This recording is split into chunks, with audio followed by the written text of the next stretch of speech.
Professor e doutor, queria entrar nessa questão da reflexibilização, vou chamar assim, né?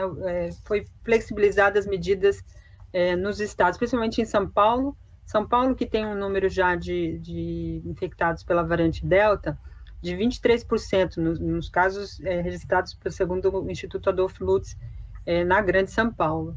E, mesmo assim, o governo do estado de São Paulo, no Rio de Janeiro também, decidiu fazer uma reabertura, inclusive com reabertura de shows, né, shows presenciais, as pessoas em pé, e também nos estádios em relação aos jogos esportivos e tal. Como é que o senhor analisa essa medida em meio a essa situação dessa variante?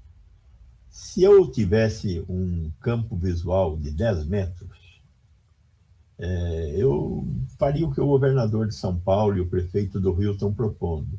Né? Farra, abre tudo, porque o que eu vejo em 10 metros é a queda. Está havendo uma queda consistente, está meio parado agora, mas a queda não está crescendo. Então, se eu enxergar 10 metros, é isso. Se eu enxergar 20 metros, eu enxergo a Delta.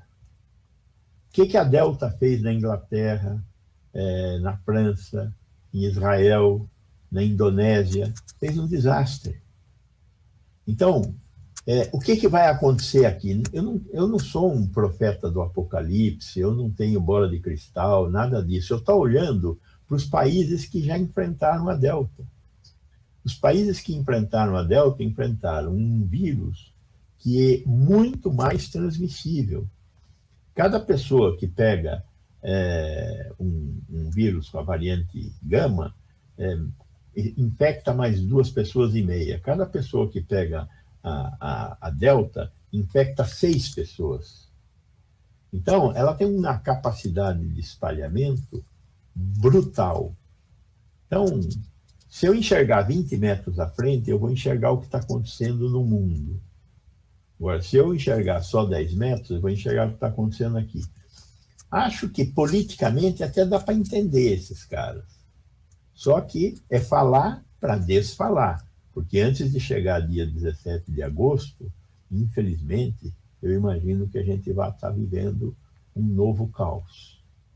E o prefeito do Rio, então, esse já está vivendo. É que ele não está enxergando. Mas no Rio já tem uma transmissão, um aumento do número de casos. É o único estado no Brasil com isso, com aumento do número de casos. Até hoje de manhã, pelo menos. Então, infelizmente, isso estão fazendo política e não saúde pública. Né? Uhum. Estão de olho em 2022. Mas vão pagar um preço alto por isso. E nós é que vamos pagar essa conta, né? Com vidas da população brasileira. Teve algum comentário aqui que agora eu perdi quem fez? A Eliette Lee, ela disse que viu no noticiário que aqui no Rio 40% dos infectados é já com a variante Delta. E que também teve uma reportagem no UOL dizendo que já está na periferia de São Paulo, ou seja, com pouco sequenciamento a gente está identificando em lugares muito populosos, né?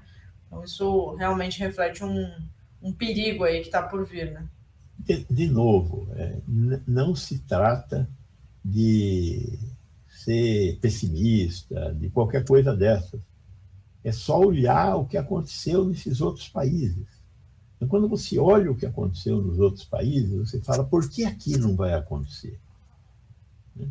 Nós elegemos Bolsonaro, portanto, Deus não é brasileiro mesmo, como a gente imaginava. Né? Então, infelizmente, desastre é o que nós vamos assistir. E a gente sempre fez, o governo brasileiro sempre fez o contrário, né, do que o mundo estava fazendo. Doutor, queria estender um pouquinho o gancho da pergunta da Daiane sobre a abertura de estabelecimentos e falar da volta às aulas. Tem várias pessoas aqui comentando sobre volta às aulas. Quando a gente estava no momento ainda ruim da pandemia, eu lembro que o senhor falou aqui, em outras entrevistas também, que a gente deveria, sim, voltar às aulas presenciais com devidos cuidados, etc., porque o prejuízo para as crianças e adolescentes era imenso, né? Qual a sua avaliação hoje que a gente está, de fato, voltando agora no segundo semestre com professores ainda com primeira dose, né? E as crianças ainda não chegaram a se vacinar? Vamos fazer o seguinte. Em vez de descobrir a roda, vamos copiar o que os outros países estão fazendo.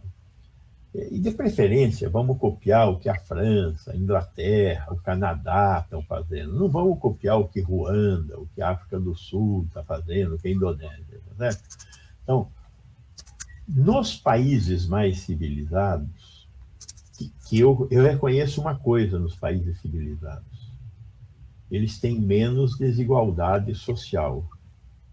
E, portanto, eles têm um sistema de proteção da vida melhor que o Brasil. Nos países mais civilizados, muito pouco tempo ficou interrompida as aulas. O grande momento de interrupção de aulas foi em momentos de crescimento explosivo.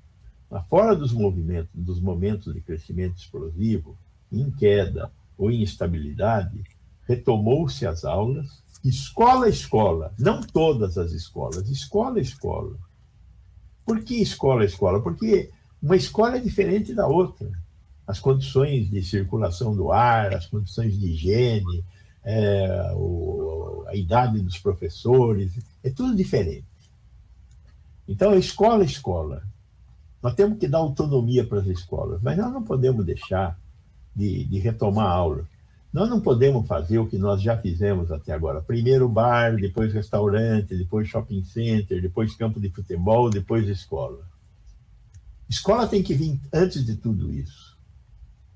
Crianças são mais importantes. Bom, agora nós estamos com uma porcentagem importante de professores vacinados, não estão todos vacinados. Podemos tomar decisões em relação a isso.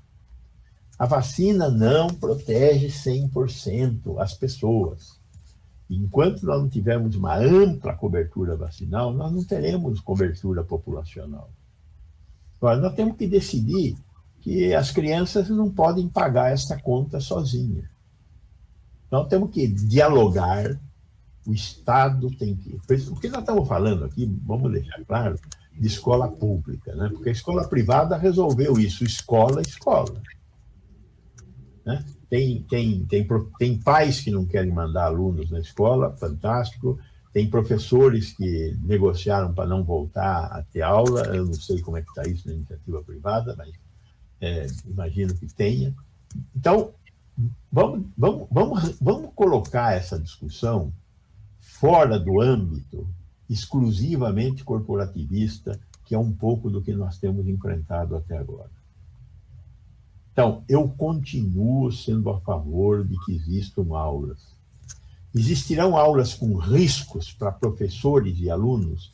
Não existe como ter essa atividade, ou qualquer outra, sem risco. Qualquer atividade que vá funcionar terá risco.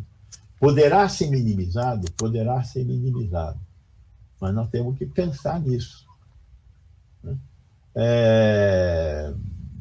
Estamos discutindo com uma alegria fantástica voltar a ter jogo de futebol com plateia. Eu acho que é uma loucura, né? Mas só para sacanear, eu acho que devia ter jogo de futebol só para quem tiver 2 doses de vacina. Quem tem 2 doses de vacina pode entrar, mas nós não distribuímos vacina suficiente para exigir isso. Pois é, botaram no cara, agora vão ter que pagar de alguma forma isso.